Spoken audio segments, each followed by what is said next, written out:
Duck bag for 5 lakh, bicycle for 24 lakh और toilet for 82 lakh. ये महंगी और अजीबोगरीब चीजें बनाने वाली ब्रांड लुई विटॉन, जिस पर बाय द वे आज तक ये आरोप लगा है कि उन्होंने ब्लैक अफ्रीकन को पिंजरों में कैद करके ह्यूमन जू तक खोले थे। बट डिड यू नो, इस कंट्रोवर्शियल और इंसेनली महंगी ब्रांड को खड़ा करने वाला एक 13 साल का बच्चा था, जो अपनी एब्यूजिव सौतेली मां से बचने के लिए अचानक घर छोड़कर 450 किलोमीटर के लंबे सफर पर पैदल निकल गया था। 2014 में एक यूजर ने लुई विटॉन के ऊपर ये पोस्ट किया था, बेसिकली सेइंग कि 19th और 20th सेंचुरी के बीच में लुई विटॉन अपने व्हाइट क्लाइंट्स को एंटरटेन करने के लिए ब्लैक अफ्रीकन्स का एग्जीबिशन लगाया करते थे। यू नो, काइंड ऑफ बिल्कुल वैसे ही जैसे जू में एनिमल्स को रखा जाता है इंसानों के एंटरटेनमेंट के लिए। बट तब ये मामला इतना उछला नहीं। बट हाल ही में 2021 में ये पोस्ट अचानक से वायरल हो गया और बड़े बड़े सेलिब्रिटीज इसे रीपोस्ट करने लगे। इसके अलावा लुई विटॉन पर एक और आरोप लगा है कि वर्ल्ड वॉर 2 के वक्त लुई विटॉन इकलौता ऐसा ब्रांड था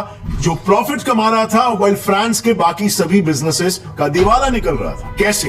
वेल, देश से काइंड ऑफ गद्दारी करके, नाजीज के गुड बुक्स में रहकर। बुक, यस, लुई विटॉन के 150 साल कंप्लीट होने पर इस पर एक बुक लिखी गई थी, जिसके हिसाब से लुई विटॉन के ग्रैंडसन गैस्टन विटॉन ने वॉर टाइम में अपने बिजनेस को बचाने के लिए नाजी जर्मनी से हाथ मिला लिया था और बदले में अपने बिजनेस एक्सपैंड करने के चक्कर में उनके लगेज बैग्स बनाने लगा था। और इसी वजह से जहां पर एक तरफ नाजीज ने सभी ब्रांड्स की दुकानों को बंद कर दिया था, वहीं पर दूसरी तरफ लुई विटॉन का स्टोर अभी भी ओपन था। और इस बुक में तो इस चीज का भी खुलासा हुआ है कि जहां पर लुई विटॉन का ये पर्टिकुलर स्टोर था, वहीं पर एंटी जू फ्रांस गवर्नमेंट का हिडन ऑफिस भी था। दोनों के दोनों एक ही सेम बिल्डिंग में मौजूद थे। अब इतने सारे कंट्रोवर्शियल एलिगेशंस के अलावा कुछ और वियर्ड चीजें भी है जिसके लिए लुई विटॉन काफी इनफेमसली फेमस है। फॉर एग्जांपल, आप मानोगे नहीं, बट लुई विटॉन का हर एक बैग 5000 से भी ज्यादा बार खोला और बंद किया जाता है, बार बार लगातार, जस्ट उसके जिप और चेन्स की मजबूती को टेस्ट करने के लिए। इसके अलावा लुई विटॉन का हर एक बैग बनाने का प्रोसेस इतना इंटेंस है कि 20-30 कारीगर पूरे 8 दिन इस पर बारीकी से काम करके इसे बनाते हैं। और इसीलिए लुई विटॉन का हर एक बैग बिल्कुल हैंडमेड होता है। इसमें मशीन के अलावा कोई बड़ा टूल यूज ही नहीं किया जाता। अब जाहिर सी बात है, अपने बैग्स की मेकिंग के लिए इतने इलैबोरेट प्रोसेस को फॉलो करना कोई छोटी मोटी कंपनी के बस की बात नहीं है। और इसीलिए लुई विटॉन अकेली एक 64 बिलियन यूरोस की लग्जरी ब्रांड कंपनी है। बट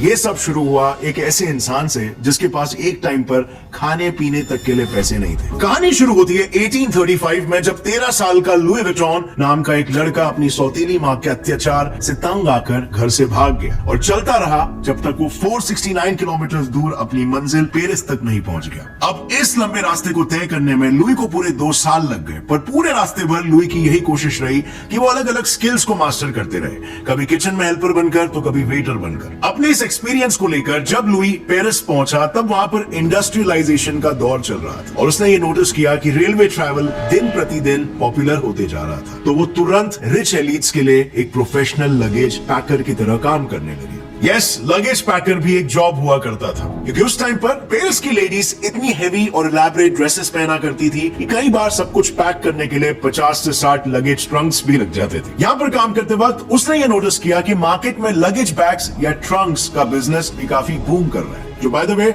उस समय कुछ ऐसा दिखता था। अब ये सब देखकर लुई को ऐसा लगा कि ये धंधा आगे जाके बहुत बढ़ेगा और इसीलिए उसने एक स्किल्ड लगेज क्राफ्ट्समैन के अंडर काम करना स्टार्ट कर दिया और बैग्स बनाना सीखने लग गया। अब ऑफ कोर्स सीखने के बहाने Louis actually in luggage bags को काफी क्लोजली ऑब्जर्व भी करने लगा और फिर उसने ये देखा कि मार्केट में एक गैप था। उस टाइम पर मार्केट में बस वुडन और आयरन फ्रेम्स वाले ऐसे हेवी ट्रंक्स ही अवेलेबल थे, जिनका शेप भी इम्प्रैक्टिकल था और इसीलिए ये लोडिंग में भी ज्यादा स्पेस लिया करते थे। और एग्जैक्टली इसी प्रॉब्लम को सॉल्व करने के लिए लुई ने अपनी शॉप खोल ली और एक नए किस्म के लगेज बैग्स को बनाना शुरू कर दिया जो ये प्रॉब्लम को सॉल्व कर सके। लुई ने सबसे पहले वुड और एनिमल स्किन की जगह पर कैनवस का इस्तेमाल करके ट्रंक को टाइट और ड्यूरेबल बनाया और उसका शेप भी ज्योमेट्रिक रखा, जिससे ज्यादा से ज्यादा बैग एक ही जगह पर स्टैक किया जा सके। अब ये एक नया कॉन्सेप्ट या कह सकते इनोवेशन इतना बड़ा गेम चेंजर था कि दिखने में तो सिली लग रहा है, बट 1858 में सिर्फ इस एक इन्वेंशन ने लुई पूरे के पूरे ट्रैवलिंग ट्रैवलिंग इंडस्ट्री को ही रेवोल्यूशनाइज कर दिया।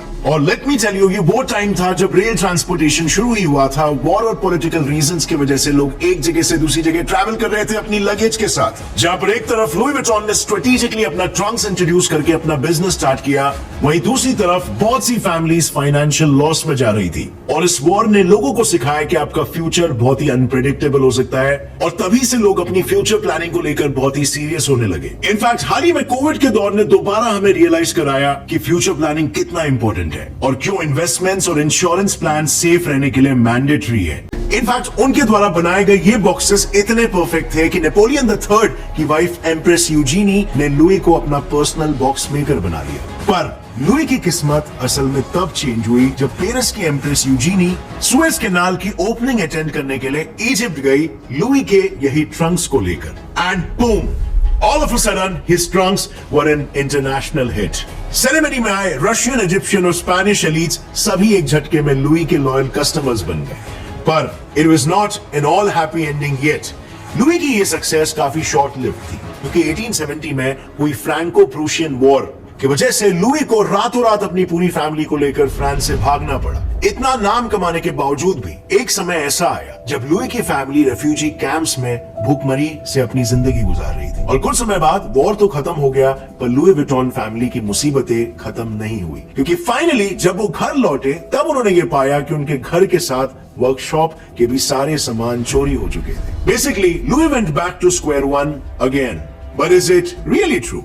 बिकॉज अभी उसके पास पहले से भी ज्यादा एक्सपीरियंस था, क्योंकि वो जानता था कि उसके बैग्स को मेजॉरिटी फेम मिला था सिर्फ और सिर्फ उसके यूनिक इनोवेशन की वजह से। उसी सक्सेस को रेप्लिकेट करने के लिए और मार्केट में एलवी बैग्स को वापस से फेमस करने के लिए लुई ने एक इनोवेटिव आइडिया निकाला। अब इस बार लुई ने लगेज ट्रंक्स पर रेड और बेज कलर के स्ट्राइप्स का पैटर्न बनाना शुरू कर दिया, जिसकी वजह से कस्टमर्स दूर से ही अपने लगेज को लोड या अनलोड होते स्पॉट कर सकते थे। और ये पैसेंजर्स को कन्वीनियंस तो देता ही, लेकिन उसके साथ एक ब्रांड का प्रीमियम लाइक फील भी देता था। बस फिर क्या था, हिस्ट्री रिपीटेड इटसेल्फ और लुई के बैग्स एक बार फिर से मार्केट को डोमिनेट करने लगे। पर फिर कहानी में आया एक और ट्विस्ट। अचानक से लुई की मौत हो गई। कैसे, क्यों, क्या, ये सारे रीजंस आज तक अननोन है। पर लुई की मौत के बाद एलवी का पूरा बिजनेस आ गया बेटे जॉर्ज के हाथ में। और वो कहावत है ना, लाइक फादर लाइक सन, तो जॉर्ज भी लुई से कुछ कम नहीं था। उसने एलवी के बैग्स को फर्दर इनोवेट किया और एक ऐसा लगेज लॉक इन्वेंट किया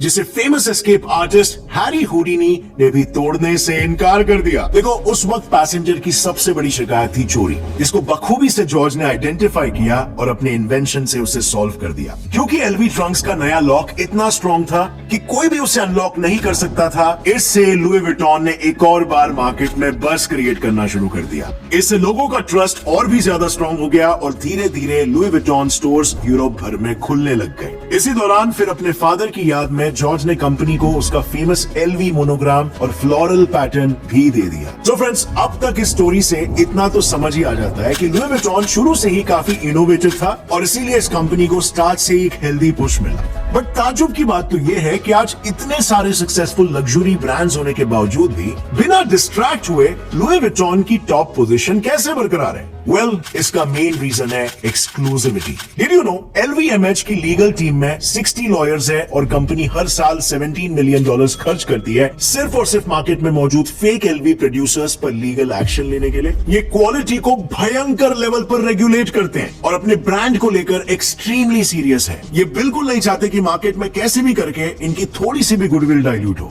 इसके अलावा अनलाइक मोस्ट MNCs, LV कभी भी अपना मैन्युफैक्चरिंग चीप लेबर को आउटसोर्स करके नहीं करता। यस, उल्टा पूरा का पूरा मैन्युफैक्चरिंग प्रोसेस सिर्फ और सिर्फ फ्रांस में ही होता है। एलवी का मानना है ऐसे करने से प्रोडक्ट्स की क्वालिटी भी मेंटेन रहती है और कस्टमर्स का ट्रस्ट भी, क्योंकि उन्हें एक्सक्लूसिविटी फील होता है। इसके अलावा हाल ही में एलवी ने अपने कस्टमर्स की ऑथेंटिसिटी और लॉयल्टी को बरकरार रखने के लिए मोबाइल बुटीक्स का कॉन्सेप्ट लेकर आ गया। और ये हाल ही में जब कोविड आया था उसी टाइम की बात है, जब कस्टमर्स पब्लिक प्लेसेस में जाना अवॉइड करने लगे और एलवी ने ये नया कॉन्सेप्ट निकाल दिया। कस्टमर्स को बस अपॉइंटमेंट लेना होता है और उसके पसंद के प्रोडक्ट से भरी गाड़ी सीधा घर के दरवाजे पर आ जाती है और कस्टमर घर से बाहर निकलते ही स्टोर जैसा एक्सपीरियंस ले सकता है बिना स्टोर जाए, बल्कि स्टोर खुद ही उसके घर पे आ जाता है। In fact I am pretty sure आपने कभी भी एलवी को ऑन सेल नहीं देखा होगा। वेल, रिपोर्ट्स के हिसाब से एलवी के हर प्रोडक्ट का एक सेल्स टारगेट होता है। जिसके कंप्लीट होते ही वो उस प्रोडक्ट को मार्केट से विड्रॉ कर लेते हैं और फिर ये प्रोडक्ट्स या तो एम्प्लॉयज को एज एन एक्सक्लूसिव लॉयल्टी दिया जाता है या तो इसे डिस्ट्रॉय कर दिया जाता है, पर कभी भी ये सेल पर नहीं लगता। अब इतना वेल प्लान बिजनेस है ये, लेकिन यहाँ पर एक इंटरेस्टिंग फैक्ट है कि आज की तारीख में एलवी को कोई भी विटॉन फैमिली का मेंबर नहीं बल्कि एक आउटसाइडर चला रहा है। सो 1980s में एलवी बिजनेस विटॉन फैमिली के हाथ से निकलकर एक आउटसाइडर के पास चला गया था। लेकिन काफी इंटरेस्टिंगली इस बंदे के सिर्फ एक मूव ने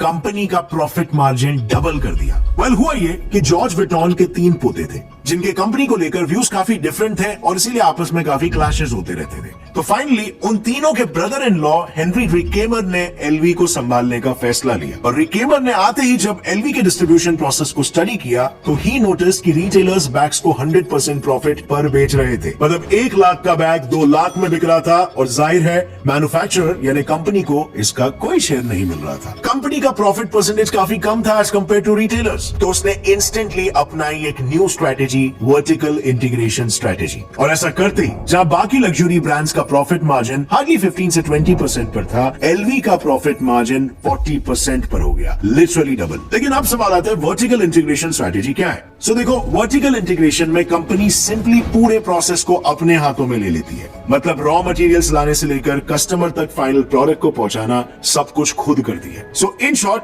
LV had no place for retailers, middleman and profit sharing. अब ये स्ट्रेटेजी स्पेसिफिकली लुई विटॉन के केस में इतनी ब्रिलियंट थी कि इससे प्रॉफिट मार्जिन तो बढ़ा ही, बट साथ में overall quality control, experience control और ब्रांड का गुडविल मेंटेनेंस लुई विटॉन के हाथों में आ गया। एंड नाउ इट्स सरप्राइजिंग, इतने अच्छे आइडियाज एक आउटसाइडर को आए और तब से लेकर आज तक अपने वर्थ को प्रूफ करते हुए लुई विटॉन को एक आउटसाइडर ही चला रहा है। और आज इस पूरे कॉन्ग्लोमरेट का नाम हो गया है LVMH। और रही बात ह्यूमन जू वाले एलिगेशन की, तो यूएसए टुडे के हिसाब से एलवी ने कोलोनियलिज्म थीम्ड एग्जीबिशन ऑर्गेनाइज तो जरूर किया था, बट वहां पर ह्यूमंस को कभी डिस्प्ले किया हो इसका कोई सॉलिड एविडेंस नहीं है। एंड हेंस हम इस पर भी कोई फाइनल कमेंट पास नहीं कर सकते। पर हाँ, डिड यू नो केलॉग्स, एक मल्टीनेशनल कंपनी का फाउंडर, एक प्रूवन साइकोपैथ था।